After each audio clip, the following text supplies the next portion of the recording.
এই পুনরুত্থান কাজকে সম্পূর্ণরূপে কবুল ও মঞ্জুর করিয়া নেন। ইয়া রাব্বুল আলামিন, এই খাল খনন পরিপূর্ণতা দান করিয়া দেন।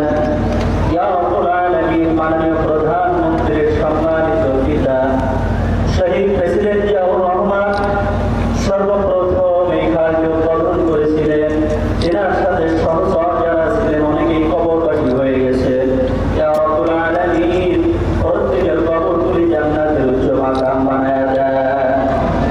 আল্লাহ পাক রব্বুল আলামিন, আমাদের মাননীয় প্রধানমন্ত্রীর সম্মানিত পিতা স্বাধীনতার ঘোষক শহীদ প্রেসিডেন্ট জিয়াউর রহমানের কবরকে জান্নাতের উচ্চ মাকাম বানায়া দেন।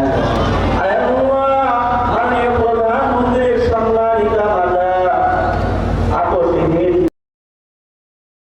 তিনবারের সফল সাবেক প্রধানমন্ত্রী আল্লাহ বেগম জিয়ার কবরকে জান্নাতের উচ্চ